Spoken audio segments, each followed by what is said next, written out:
Vamos a ver qué fármacos están involucrados en el tratamiento de la tos, ¿ya? Existen varias categorías y vamos a ir viendo una por una, ¿ya? Primero vamos a ver el gran mundo de los antitusígenos, ¿listo? Este es un poco el orden de qué tipo de objetivos o competencias queremos que se desarrolle después de este tema, ¿ya? Primero, vamos a explicar las bases fisiopatológicas de la tos y sus diferentes formas para ver el abordaje farmacológico, ¿ya? ¿Listo? Y después ya, cuando veamos la fisiopatología, vamos a ver qué estrategias a partir de mecanismos de acción de fármacos podemos utilizar en el manejo de este síntoma que es importante, que es tos, ¿ya? Y luego, en las competencias específicas, aquí está, ¿no? ¿Qué drogas, clasificación de fármacos, identificar indicaciones, efectos adversos, efectos tóxicos, etcétera? Esta es un poco la presentación de este tema. Muy bien.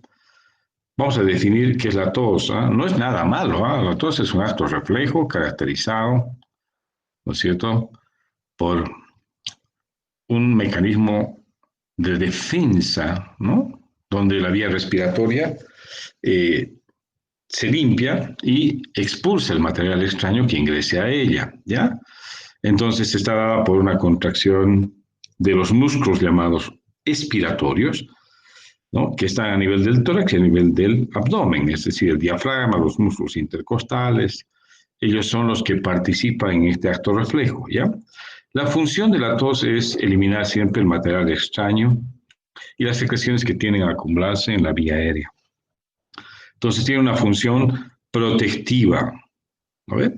Y lo que también permite mantener permeable la vía respiratoria. Y obviamente cuando está permeable la vía respiratoria, tanto superior como inferior, se puede favorecer un intercambio adecuado a nivel del alveolo capilar, ¿no es cierto?, lo que se llama el intercambio gaseoso, ¿listo? La hematosis, ¿estamos? Entonces, ¿hasta qué punto es necesario abolir la tos? Hay que pensar primero en la función de la tos, ¿no es cierto? Y hay en muchas situaciones donde un antitusígeno, es decir, un fármaco que elimine este reflejo, puede no ser beneficioso, sino más bien ser perjudicial. Por lo tanto, hay que definir muy bien para qué vamos a utilizar el manejo farmacológico o qué fármaco vamos a utilizar en el manejo del síntoma tos. ¿Ya? Es una expulsión violenta, aunque ustedes no crean. Más o menos, mira, una velocidad de 1216 kilómetros hora. ¿Listo? Es como si estuviera lanzándote un proyectil tu suegra derechito a tu casa, viejo. Así es. ¿Ah? Es una expulsión violenta, ¿ya?, de la vía aérea hacia el exterior, ocasionado por contracción de los músculos expiratorios que son potentes, ¿no? Ahora hay diferentes clases de tos, ¿ya? Hay una tos húmeda o llamada productiva y una tos seca, improductiva, llamada también irritativa o inútil, ¿ya? La tos húmeda, productiva o útil se caracteriza porque algo sale de la vía respiratoria. En cambio, esta tos seca, improductiva, irritativa o inútil no tiene ningún producto y a veces es más que todo, es decir, reflejo de un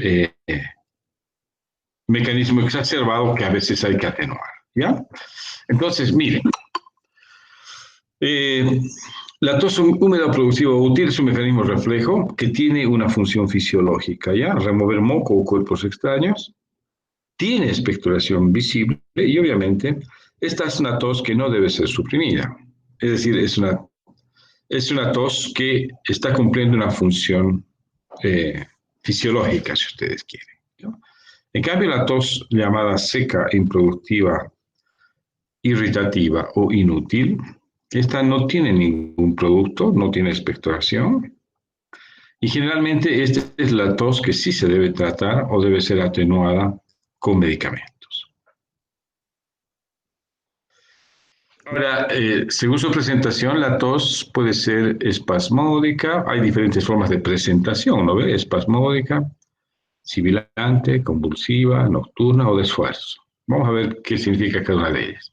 La espasmódica se acompaña con espasmos, sobre todo eh, episódicos, ¿no? De ruidos respiratorios cuando es sibilante, hay como un silbido, pero la espasmódica es en espacios, es decir, varias veces al día. La sibilante es aquella que se acompaña de ruidos respiratorios agudos. ¿Ya? La convulsiva es la que está caracterizada por accesos violentos, ¿lo ve? Sofocantes de tos. ¿Ya? La nocturna es aquella que se presenta en esta hora de la noche, en horas de la noche, y la de esfuerzo es aquella provocada voluntariamente cuando uno o el paciente se da cuenta de que tiene alguna sensación de cuerpo extraño en la vía aérea. ¿Listo? Entonces, hay varios tipos y si caracterizamos cada uno de ellos, vamos a ver de que eh, hay diferentes tipos de tos y algunas de ellas sí deben ser tratadas. ¿Listo? Ah, si son predominantemente nocturnos, a veces son un signo de que puede ser un paciente asmático, ¿no es cierto? Ahora, si se acompaña de fiebre, puede ser paralela a una infección respiratoria, digamos, ¿no? Si es una tos de esfuerzo, a veces esta tos de esfuerzo se presenta en los gordos, en los obesos, cuando ellos tienen mecanismos de deglución a veces no muy bien establecidos y hay lo que se llama la tendencia a el reflujo y pueden tener esa presentación de tos. Muy bien, vamos a ver. Según los elementos que la componen, las toses pueden ser seca, productiva y emetizante. ¿Ya? En la tos seca, ya les he dicho, no hay expectoración, solo expulsa aire. En la tos productiva sí hay expectoración. Esta es la llamada tos que limpia la vía aérea. Y la tos emetizante es aquella que se produce en espasmos, a veces puede llegar a producir vómitos. ¿Ya? Eso es de acuerdo a los elementos que la componen. Ahora, según la duración, puede ser aguda cuando es menos de 3 semanas, subaguda cuando es de 3 a 8 semanas y crónica cuando es más de 8 semanas. ¿Ya? Esto a veces es también indicativo de la patología que está cursando el paciente. ¿Ya? Las toses crónicas son en patologías crónicas, tuberculosis, ejemplo, o fumadores crónicos.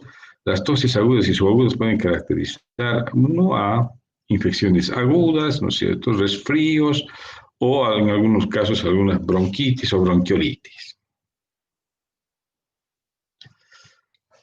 Muy bien. Fíjate, el reflejo de la tos es un mecanismo bastante complejo, es decir, intervienen muchos nervios. Aquí van a ver ustedes varios pares craneales, ¿ya? Donde los receptores están a nivel de nariz y senos paranasales, en la faringe posterior, a nivel del diafragma y también a nivel del oído, tráquea, bronquios, esófago, estómago, inclusive la pleura, hay receptores. Y ellos a través de diferentes pares craneales, por ejemplo, el trigémino, el glosofaringeo, a nivel de vago, reflejo vagal, y a nivel del nervio frénico, mandan el estímulo al centro medular de la tos. ¿Ya? Y este centro medular de la tos recibe la información y obviamente manda a partir de impulsos eferentes a músculos expiratorios, al diafragma, a través del nervio frénico, a nivel del nervio motor espinal a los músculos expiratorios, y a nivel del vago manda un reflejo a la laringe, tráquea y bronquios para que ellos se contraigan violentamente y hagan, ¿qué te digo?, el mecanismo efector, o sea, se encargan del mecanismo efector que es la expulsión del aire, ¿no es cierto?, y de las secreciones acumuladas a nivel del tracto respiratorio. Y ese es el reflejo de la tos. Influyen receptores, influyen o intervienen receptores, intervienen pares craneales y el nervio frénico, y existen también, a partir del centro medular de la tos, un mecanismo de respuesta que es el reflejo a través de nervios y músculos. Muy bien, ahora vamos a ver el origen de la tos. Vamos a enumerar aquí algunas causas más frecuentes, ¿ya? O patologías más frecuentes donde la tos puede ser un síntoma importante. Infecciones virales, ¿no? Aquellas que vienen en estaciones, ¿no es cierto? Transición primavera-verano, verano-otoño, otoño-invierno. El asma bronquial, ya hemos visto, la patología asmática, cursa con tos y dificultad respiratoria sobre todo, las bronquitis crónicas, bacterianas, virales, la neumonía, las neoplasias, especialmente ahora, ¿no es cierto? Lo que estamos viendo en esta pandemia es que lo más grave, la forma más grave de presentación es una neumonía por el SARS-CoV-2, ¿no es cierto?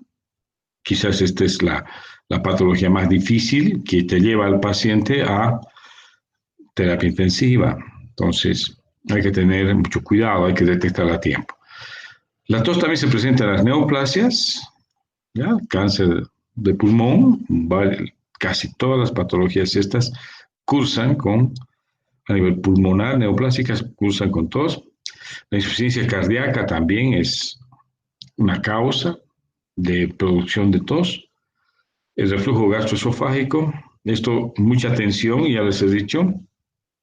Los neumólogos y los otorrinos diagnostican más reflujo que los gastroenterólogos, ¿ya? Porque el paciente va derechito con síntomas de irritación de la vía aérea o con otitis, inclusive en muchos casos con laringitis, a consultar con el otorrino. El otorrino se ha vuelto un especialista en diagnosticar reflujo gastroesofágico. Muchas de esos pacientes no son pacientes portadores de una infección a nivel otorrinolaringológico, sino están sufriendo la consecuencia de un reflujo gastroesofágico no tratado, ¿ya? Luego, las infecciones respiratorias altas, faringitis, laringitis, bacterianas, virales, la rinitis retronasal. También hay muchos fármacos que pueden producir la tos, por ejemplo, los inhibidores de la enzima convertidora de angiotensina y algunos antagonistas del receptor de angiotensina. Eso vamos a ver cuando veamos antihipertensivos. Bueno, ya hemos visto, ¿no es cierto? En realidad, pero ustedes se dan cuenta de que, por ejemplo, el alapril es un fármaco muy representativo de los inhibidores de los antagonistas del receptor de la enzima convertidora de angiotensina. Este fármaco tiene como síntoma adverso la tos y a veces los pacientes dejan el tratamiento por este motivo, ¿ya? Y obviamente los cuerpos extraños en la vía que a veces se ingresan por malos hábitos alimentarios. Muy bien, fíjate, hay fármacos que producen tos, ya les había anticipado, los inhibidores de la enzima convertidora, todo el grupo de estos producen tos, ¿ya? Uno, ¿por qué razón? Digamos, por el incremento de bradicininas y sustancia P. Si bien la bradicinina, la sustancia P, es bueno porque son vasodilatadores y contribuyen al mecanismo de acción hipotensora, digamos, de estos compuestos, son también agentes que están involucrados en la producción de tos, ¿ya? Ahora, los antagonistas del receptor de angiotensina 2, el losartán y el valsartán, también producen tos, con menos frecuencia que los IECA, pero producen también. Ahora, ustedes saben de que los pacientes asmáticos no pueden tomar AINES porque estos producen broncoespasmo y desencadenan tos, ¿ya? Entre estos están la aspirina, el diclofenaco, bueno, en fin, todos los AINES, ¿no? De diferentes familias. Ya, los bloqueantes beta, también como el propranolol y el timolol, tienen como efecto secundario la producción de tos. Entonces, cuando uno examina al paciente y este produce o tiene tos como síntoma, hay que preguntarle si no consume este tipo de compuestos, ¿ya? Porque puede ser un reflejo de un efecto adverso y no de una enfermedad, ¿ya? Entonces vamos a ver los antitusivos, es decir, aquellos fármacos que inhiben la tos. Miren, son altos, son un montón. Miren, primero tenemos el grupo de los opiáceos, ya que son la codeína, la hidrocodeína y la noscapina. Del mismo grupo, los sintéticos, que son el dextrometorfano y el dimenorfano. ¿Ya?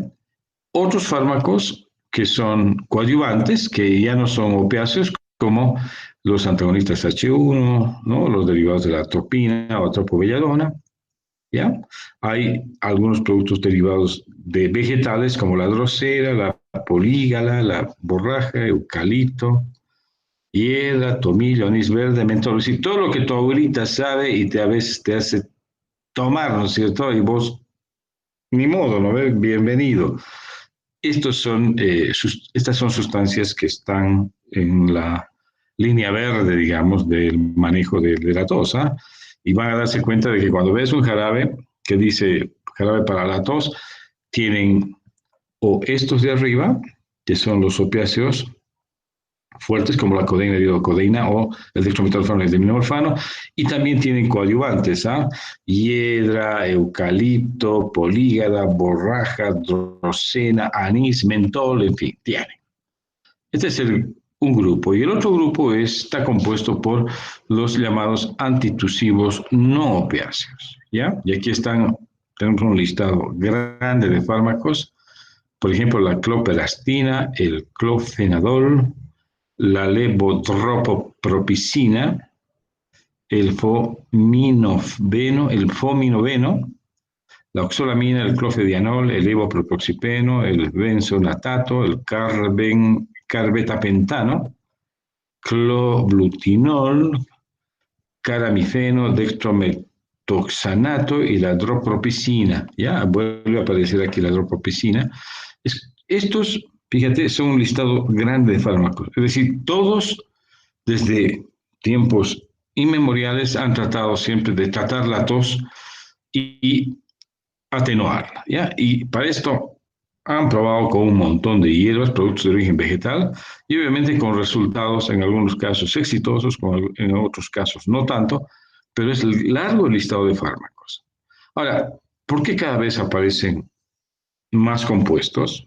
Y si no, variantes que asocian compuestos, es porque la venta es libre, pues, y se vende a demanda del paciente, ¿no es cierto? No es tanto por prescripción médica, sino es por prescripción o por automedicación o porque el farmacéutico vende estos compuestos sin receta o porque ven los pacientes en internet dicen, ah, esto es bueno, ¿no es cierto? En vez de dejar de fumar, se van a la farmacia y piden un jarabito para la tos, ¿no ven?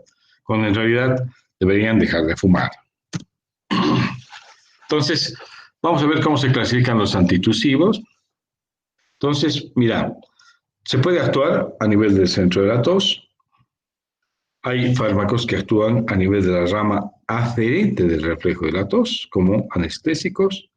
Hay fármacos que modifican los factores mucociliares o actúan sobre la rama eferente del reflejo de la tos. Eso hemos visto en la fisiopatología, ¿se acuerdan?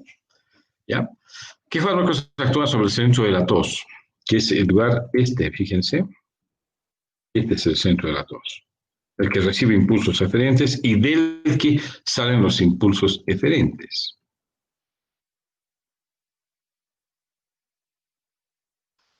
Tenemos los opioides, ¿ah? Y muchos de estos tienen acción analgésica potente y tienen acción antitusiva, ¿ya? Estamos hablando de la codeína, el dextrometorfano y la noscapina. Van a ver de que estos son muy comunes y se venden a demanda en el mercado. Entre los no opioides, el clofedianol quizás es el que más efecto tiene en el centro de la tos. ¿Ya? Ahora, entre aquellos fármacos que actúan sobre la rama eferente del reflejo de la tos, tenemos los anestésicos locales, lidocaína y benzocaína. ¿Ya? Ahora, un tercer grupo lo componen los fármacos que modifican el reflejo mucociliar o actúan sobre la rama eferente del centro de la tos, como son los antihistamínicos H1, la difenhidramina y los anticolinérgicos como el ipratropio. ¿Ya? Vamos a ver un poco los opioides, ¿ya? Aquellos fármacos que actúan en el centro de la tos. Tenemos tres, ¿no ven? Codeína, dextrometorfano, noscapina. ¿Por qué están estos tres? Porque son los más utilizados como antitusivos. ¿Ya? El problema es de que, como todo derivado opioide, puede producir adicción y puede producir tolerancia. Eso significa que el paciente se vuelve adicto a un opioide y cada vez necesita más dosis para tener o experimentar el mismo efecto. ¿No ve? Además, estos fármacos tienen efectos que hace que no solamente se utilicen como antitusivos, ¿no? Sino también tienen acción analgésica potente, hemos dicho, y también son fármacos que pueden ser utilizados para diarrea, o sea, tienen efecto antidiarreico. Esto, el mecanismo de acción es inhibir el centro de la tos porque actúa en el tracto solitario del tallo cerebral, ¿no? Aquí existen los receptores mu y kappa, ¿ya? Que son agonistas en realidad de los receptores mu y kappa, y esto inhibe la respuesta del centro de la tos. Muy bien, la farmacocinética de estos opioides se administran por vía oral, 60%, se absorbe, no tienen mucho metabolismo del primer paso, ¿ya? Se distribuyen bien, el metabolismo es hepático y se eliminan por orina, ¿no? Su vida media es de 2 a 4 horas. Lo bueno es que el efecto antitusígeno se alcanza con dosis que están por debajo de la dosis analgésica, ¿eh? Entonces, la dosificación analgésica es mayor, por lo tanto, existe menos tendencia a estos efectos como tolerancia y dependencia, ¿ya? Fíjate, aquí están los esquemas de dosificación por vía oral. Por vía oral, por ejemplo, 10 a 20 microgramos cada 4 a 6 horas, miligramos cada 4 a 6 horas vía oral, ¿ya? Hay dosis máxima. Hay que tener mucho cuidado, ¿eh? No se puede utilizar en niños muy chiquitos, ¿eh? Cuando hay necesidad de hacerlo, bueno, hay que dar la mitad de la dosis si el niño tiene entre 6 y 12 años. La mitad de esta dosis, ¿no? De 10 a 20 miligramos cada 4 o 6 horas. Quizás hay que darle 5 a 10 máximo, ¿ya? Entre 2 y 6 años se puede utilizar un cuarto de la dosis, pero no se recomienda utilizar en niños menores de 2 años. Aquí ya, el niño menor de 2 años no tiene bien desarrollado el tema del reflejo, entonces no es necesario darle antitusígenos opioides porque sus efectos adversos son mayores que los efectos benéficos. Es decir, si pones en la balanza, mejor es no utilizar. ¿Ya? Ahora, ¿tienen efectos adversos? Sí. Entre ellos se menciona la hipersensibilidad y estos, ¿no? Náuseas, constipación, sedación. El peligro es que son depresores respiratorios, ¿ya? Y esto se ve a medida que vamos aumentando la dosis, ¿ya? Es así que en niños muy chiquitos y en ancianos no se puede utilizar, tampoco en pacientes que tienen EPOC o pacientes que ya tienen una insuficiencia respiratoria. ¿Listo? ¿Por qué? Porque esta depresión puede llevar al paro respiratorio y obviamente estamos en problemas, ¿ya? Ahora, mucho cuidado en las embarazadas, puede producir prolongación del trabajo de parto y puede producir depresión neonatal, ¿ya? Ahora, en la lactancia tampoco es bueno dar a la mamá porque altas concentraciones se alcanzan en la leche materna y pueden ir a parar al nene, ¿no es cierto? Ahora, los efectos adversos, la interacción medicamentosa es fuerte cuando se consumen con alcohol. Mucho cuidado. ¿Ya? Vamos a ver algunos de ellos, ya particularizando un poco la codeína, ¿no ve? La codeína es el prototipo de los antitusivos. Van a ver ustedes de que una gran cantidad de fármacos están en los anaqueles de las farmacias, ¿ya? La codeína es el prototipo de opioide que se utiliza con mucha frecuencia, ¿ya? No solamente deprime el centro de la tos, sino es capaz de producir broncoconstricción, ¿ya? Reduce la secreción bronquial y además tiene estos efectos, ¿no ve? Analgésico y antidiarreico, que pueden presentarse como efectos adversos. El dextrometorfano es otro de ellos, es un sintético que es análogo a la codeína, tiene una eficacia muy similar a la codeína en cuanto a eficacia antitusiva, ¿ya? Pero además tiene un efecto que produce liberación de histamina y obviamente esto no deprime la actividad ciliar, ¿ya? No tiene acción analgésica, ¿listo?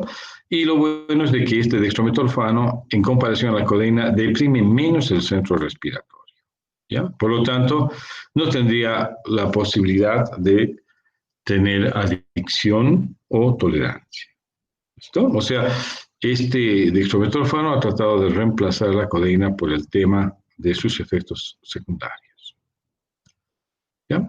Entonces, desde el punto de vista farmacocinético, tiene una absorción rápida, el dextrometorfano, actúa ya a los 15 a 30 minutitos después de haber ingerido, la máxima concentración se alcanza a las 2 horas, se metaboliza por este mecanismo, CYP2 a nivel hepático, el CYP2DA, se elimina por orina, su vida media es 11 horas, y las dosis aquí están, ¿no?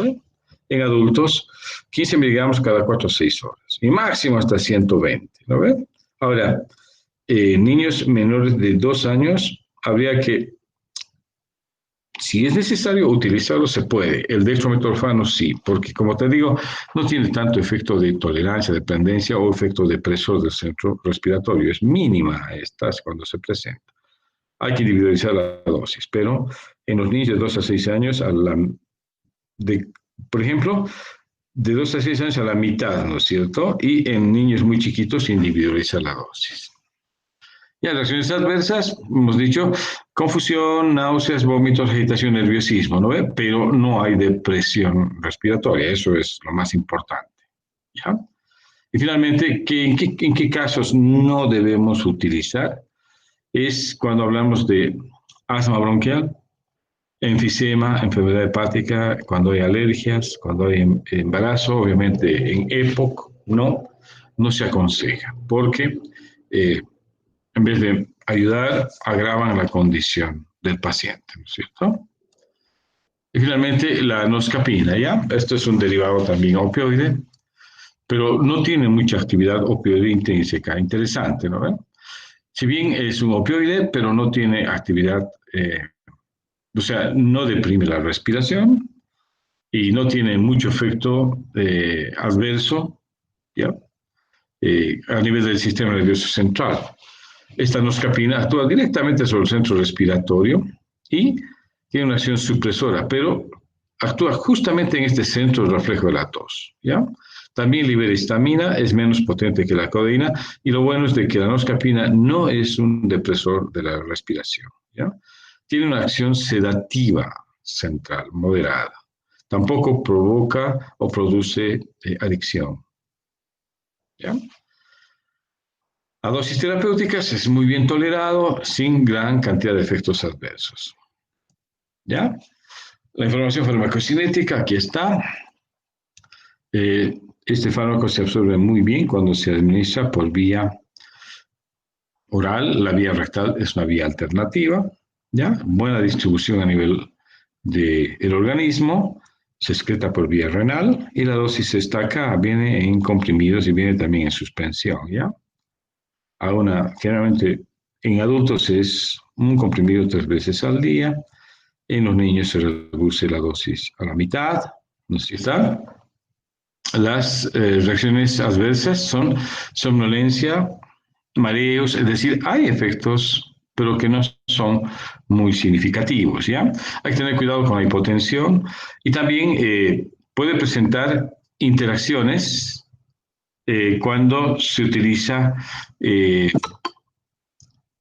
con sedantes hipnóticos o con fármacos que tienen efecto a nivel del sistema nervioso central, ¿ya? Con antidepresivos, hay que tener mucho cuidado, ¿ya? Y está contraindicado, obviamente, cuando hay insuficiencia hepática e insuficiencia respiratoria, como todo antitusivo. Ahora vamos a ver el clofedienol. Este es un antitusivo no opioide que actúa en el centro de la tos, fíjense, y es... lo que tiene como mecanismo de acción es que suprime el centro ubicado en el bulbo raquídeo, ¿ya? Y también tiene un efecto anestésico local y cierta acción antimuscarínica. Se utiliza sobre todo para el tratamiento sintomático de la llamada tos no productiva. Desde el punto de vista farmacocinético, hemos dicho el metabolismo es hepático, tiene una duración de acción prolongada y se elimina por vía renal. ¿Ya? La dosificación está especificada acá y hay que tener mucho cuidado porque a pesar de ser un no opioide, puede producir alteraciones en el sistema nervioso central, ¿ya? Como alucinaciones, pesadillas, hiperexcitación, ¿ya? En algún caso, por un rash por hipersensibilidad a la droga, ¿ya? Y como tiene efectos antimuscarínicos, puede haber visión borrosa, somnolencia y todo lo que es síntomas típicos de una intoxicación o sobredosis de antimuscarínicos, ¿ya? Especialmente de estos que tienen acción a nivel del sistema nervioso central, como los terciarios, ¿no ven? ¿Ya? ¿Cuál es la contraindicación? El clofedianol no puede utilizarse en la tos productiva, ya que inhibir el reflejo de la tos significa inhibir un mecanismo de defensa, ¿no ven? Y al contrario, en vez de causar beneficio, nosotros producimos retención de secreciones, que es un mecanismo que no es, no queremos que suceda, ¿ya? Ahora vamos a ir sobre los factores que actúan sobre la rama aferente, ¿no es cierto? Aquí tenemos un anestésico que es la lidocaína. Nosotros los cirujanos utilizamos esto para anestesia, los cardiólogos lo utilizan como un antiarrítmico y los neumólogos y los médicos internistas lo utilizan como un antitusivo, ¿ya? Es un medicamento que se utiliza para varias finalidades, ¿no ven? ¿Ya? El mecanismo de acción y por qué tiene un efecto antitusivo es que bloquea la conducción nerviosa, ¿no es cierto?, del reflejo de la tos, ¿ya? Cuando administramos, la acción comienza entre 2 y 5 minutos y la duración de acción es alrededor de 4 horas.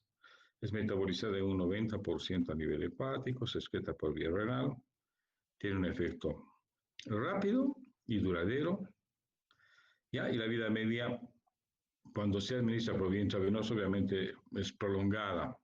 Mejor es administrar por vía oral, ¿ya? El otro fármaco que también actúa sobre la rama eferente del centro de lo que es el reflejo de la tos es la benzocaína, ¿ya? También es un anestésico.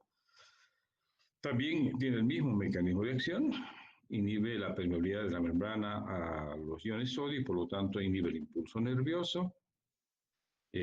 Termina principalmente por actividad metabólica y la excreción renal es el principal mecanismo de acción, es el mecanismo de eliminación, perdón.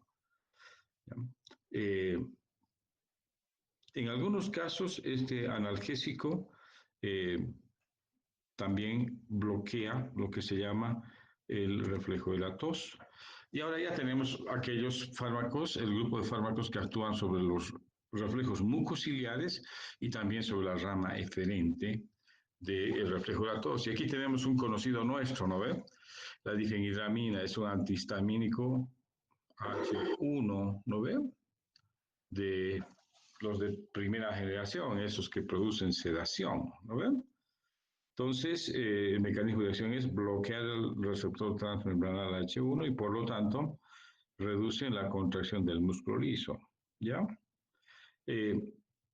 Deprime mucho el sistema nervioso central, ¿no es cierto? Y tiene propiedades sedativas a nivel del centro respiratorio o del mecanismo reflejo de la rama eferente, ¿ya?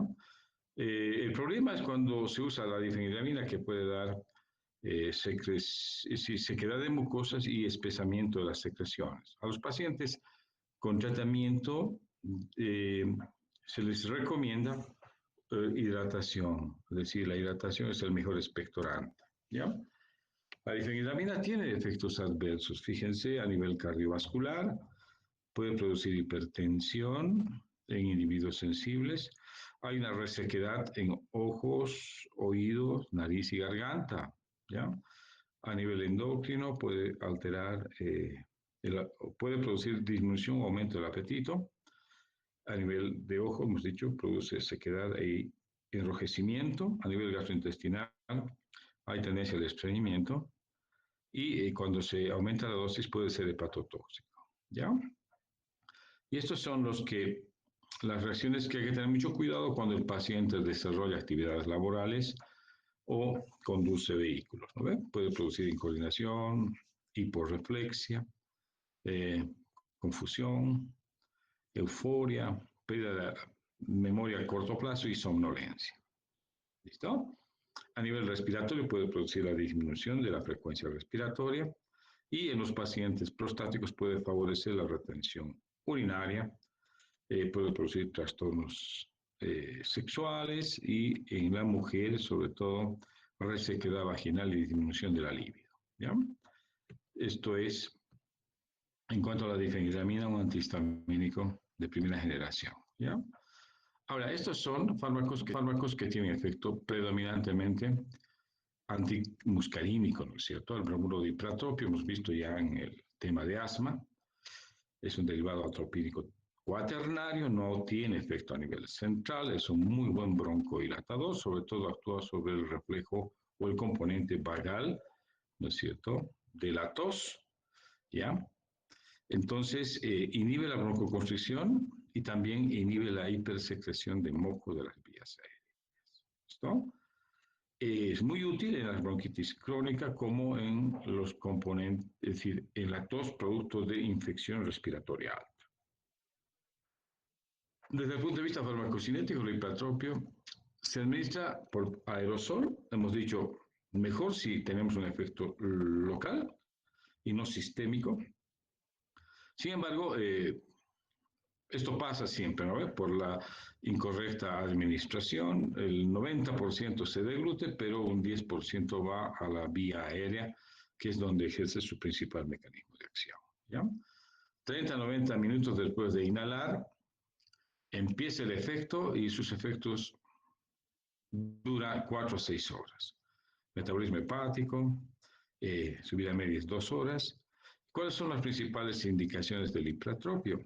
Esto, enfermedad pulmonar obstructiva crónica, rinitis alérgica y combinado con un broncodilatador como el salbutamol, es muy buen fármaco en exacerbaciones de asma grave. ¿Listo? Y el otro fármaco es la dropropicina, ¿ya? Este es un jarabe, ¿ya? Viene en jarabe. ¿Y cuáles son las principales indicaciones? Este tiene acción periférica. Este está indicado en la tos de cualquier etiología, con componente broncoespástico o no, ¿ya? Es muy buen fármaco, sobre todo actúa en la tos irritativa, ¿ya? Tiene una muy buena eficacia como sedativo de la tos. Y lo mejor es de que no tiene acción depresora a nivel del sistema nervioso central, ¿ya? Se reduce mucho la frecuencia de la tos, especialmente después de las 6 horas de ser aplicado, y tiene también contraindicaciones como la úlcera gástrica, la insuficiencia hepática y la hipersensibilidad al fármaco. ¿Listo? También no es carente de efectos secundarios, los tiene, pero son pocos, un 3% de los pacientes presentan náusea, vómito y reacciones alérgicas. Si ustedes revisan, la mayor parte de los fármacos llamados para la tos o antitusivos tienen dropropicina, esto por sobre todo este 3% de efectos secundarios. ¿Ya? Después, bien tolerada, tiene muy buena eficacia cuando se administra en la tos de cualquier etiología, fíjense. Muy bien. Ahora, puede haber efectos adversos, sobre todo cuando la dosis es elevadísima, pero tiene que ser una dosis tóxica 10 veces a la recomendada. ¿Ya? ¿Cuáles son las manifestaciones? Salivación profusa, vasodilatación periférica, hipotensión, sedación moderada, El tratamiento es inducir al vómito, hacer un lavado gástrico, ¿ya? Porque es un tóxico no irritativo. Muy bien, hasta acá con los antitusivos. Ahora vamos a ver el grupo de los mucolíticos y expectorantes, ¿ya? En general, les digo, la tos es un síntoma que hay que tratar en algunos casos donde es necesario tratar, ¿ya? Pero en otras patologías respiratorias, muchas veces se prefieren mucolíticos y expectorantes, es decir, para la tos productiva no es bueno inhibir la tos, ¿no es cierto? Sí, la tos irritativa se trata con antitusivos, pero la tos productiva se trata mejor con mucolíticos y expectorantes, ¿ya? Entonces, estos son los que modifican las características de la secreción bronquial y facilitan la expectoración, ¿ya? Lo que hacen los mucolíticos es modificar las propiedades físico-químicas, ¿no? Es decir, de ese moco espeso, denso, difícil de expectorar, cambian para que sea menos denso, menos espeso, sea más hidratado y sea más fácil de expectorar, ¿ya? Ese es un mucolítico. Y los expectorantes son los que estimulan los mecanismos de expulsión de moco, porque mejoran sobre todo el movimiento ciliar, ¿ya? Y también favorecen el volumen hídrico de estas secreciones, ¿ya? Ese es un expectorante. Y un mucolítico es la que modifica las propiedades físico-químicas de la secreción tracobronquial. Ahora, muchos dicen la eficacia clínica real es muy cuestionada, puede ser, pero sí ayudan en muchos casos a mejorar sobre todo la expectoración cuando ésta tiende a retenerse, ¿ya? Aquí tenemos grupos químicos, mira, los derivados tiólicos, como la acetilcisteína y la carbocisteína. Estos son derivados tiólicos entre los mucolíticos. Luego están los derivados de la basicina, la bromexina y el ambroxol. Y en otros están la citiolona, la letosteína y las enzimas como la dornasa alfa, la tripsina, el sobrelol y el tiloxapol. Bien, hay varios compuestos mucolíticos. Estos se venden de forma libre y a demanda en las farmacias, pero obviamente en muchos casos conviene saber su composición para saber en qué situaciones vamos a utilizar. Los más utilizados vamos a describir ya la acetil L-cisteína, ¿no? Este es viene en sobrecitos y se utilizan bastante. ¿Cuál es el mecanismo de acción de la acetilcisteína? Rompe los puentes disulfuros de cistina, las mucoproteínas, estamos hablando de la composición del moco, y reducen la viscosidad del mismo, ¿ya? Entonces,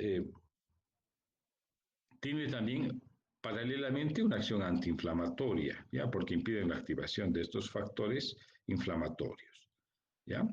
Ahora, deprime la actividad ciliar, ese es el único problema con la acetilcisteína. Y cuando hay intoxicaciones por paracetamol es el fármaco de elección porque es el antídoto específico, ¿ya? Efecto mucolítico es mayor cuando obviamente el pH es alcalino, ¿ya? Bien tolerado cuando se da. Tiene algunas reacciones adversas, sí, como las náuseas, vómitos, cefalea, rinorrea. Y esto ya cuando hay hipersensibilidad al compuesto se presenta broncoespasmo y olor sulfúreo, ¿ya?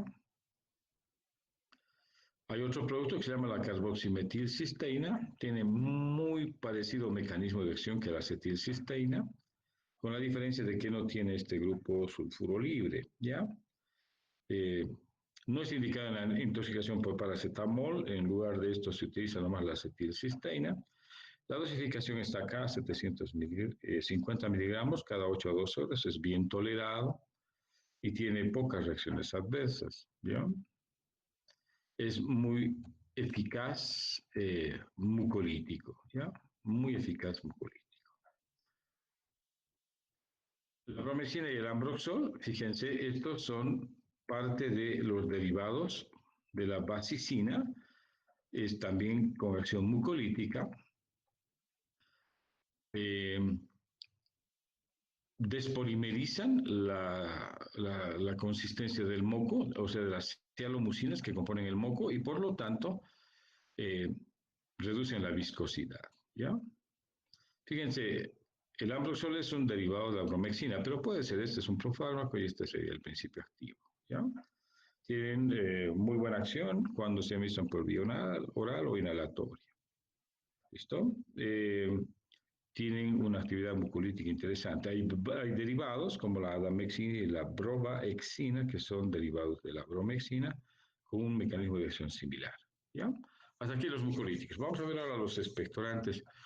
Estos fármacos son los que en algún caso mejorarían la secreción, ¿no es cierto? Y obviamente facilitarían la expectoración. ¿Estamos?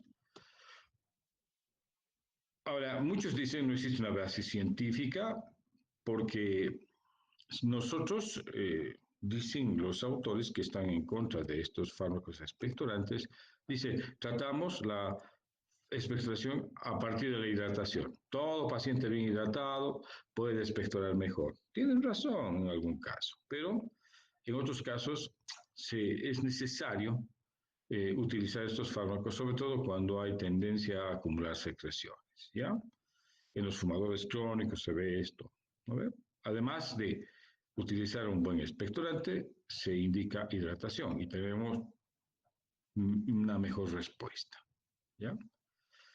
Obviamente, a lo que les decía, ¿lo ves? Si combinamos con una buena hidratación, la eficacia de los expectorantes es mucho más notoria. Mecanismo de acción, miren, aquí se ha propuesto distintas maneras. Primero, mejorarían el mecanismo reflejo por estimulación vagal a nivel vulvar, o sea, estimularían el reflejo de la tos y la expectoración, y también a nivel bronquial, por acción parasimpático-mimética, actuarían sobre las células caliciformes y estimularían la secreción y el mecanismo reflejo de la expectoración. ¿Ya? Aquí tenemos algunas derivados, digamos, de los expectorantes. Mira, tenemos unos de acción directa, otros de acción refleja, otros los llamados expectorantes salinos y otros de acción mixta. ¿Ya? Entre los de acción directa son los que actúan de manera irritativa en las células de la mucosa bronquial y tenemos bálsamos, ¿ah? Los balsámicos como el tolú, el benjuí, etc. ¿Ya? Aceites balsámicos. ¿Ya? Y tenemos otros aceites llamados esenciales que tienen también acción directa, como la trementina, el eucaliptol, el gomenol y el pineol, ¿ya? Y también el mentol y el alcanfor. ¿Listo? Estos son de acción directa. Y también tenemos los de acción refleja, que actúan irritando la mucosa gástrica y por lo tanto obviamente tendrían limitaciones si los pacientes tienen problemas gastrointestinales. Tenemos los expectorantes salinos, ¿ya? Que son de amonio cuaternario. El más empleado es el cloruro de amonio, ¿ya? Y también acá en este grupo de expectorantes salinos están los ioduros. ¿Listo? Y los expectorantes de acción mixta, que intervienen sobre ambos mecanismos, o sea, tienen una acción directa y una acción refleja. El más utilizado es la guaifenesina, ¿ya? O guayacolato de glicerilo, considerado como el único expectorante que se debe vender, ¿no ve? Sin receta, pero como seguro y efectivo. ¿Listo? El resto de los expectorantes tienen sus cuestionamientos. ¿Ya? Muy bien. Vamos a ver los expectorantes de acción directa. Hemos dicho que existen aceites esenciales como son los balsámicos, ¿no ven? Las sulfonamidas y los que tienen aceites con anhídrido carbónico. ¿Ya? Estos actúan de modo directo en las células caliciformes bronquiales. Estos irritan la mucosa del aparato respiratorio, incrementando la secreción bronquial. O sea, son favorecedores de la secreción bronquial. Por eso son expectorantes. ¿Ya? Los expectorantes de acción refleja, como las saponinas, eh, lo que pasa es que actúan mejorando el mecanismo reflejo por irritación de la mucosa gástrica y duodenal.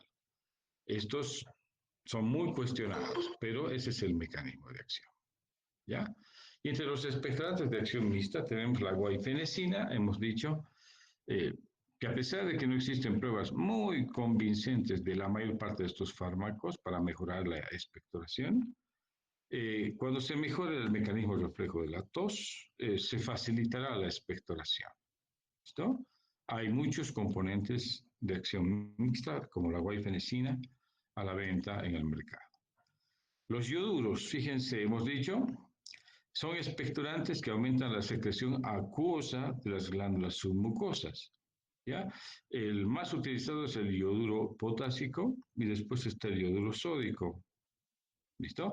Ahora, estos no solamente mejoran la secreción de las glándulas en la vía respiratoria, sino también actúan en las glándulas salivales y en la mucosa nasal. ¿Listo? O sea, también pueden mejorar el reflejo vagal gastropulmonar, por lo tanto, pueden producir una mejor y un reflejo de la tos más eficaz. ¿Ya? Los ioduros se eliminan por vía de la mucosa, las vías respiratorias, donde tienen también acción mucolítica. Esta eficacia clínica tampoco es constante, digamos, ¿no? Se ha visto que en los niños, en algunos niños tiene muy buen efecto, sobre todo en pacientes asmáticos, donde hay hipersecreción viscosa, ¿ya? Eh, Aquí está la dosificación del iodo potásico, que es de 1 a 1,5 gramos, 3 veces al día, ¿ya? Hay que administrar con zumos o jugos con bastante líquido, porque tiende a tener un sabor metálico muy fuerte, ¿ya? Y también hay que esperar, porque la eficacia se hace evidente recién al cabo de 7 días, ¿no?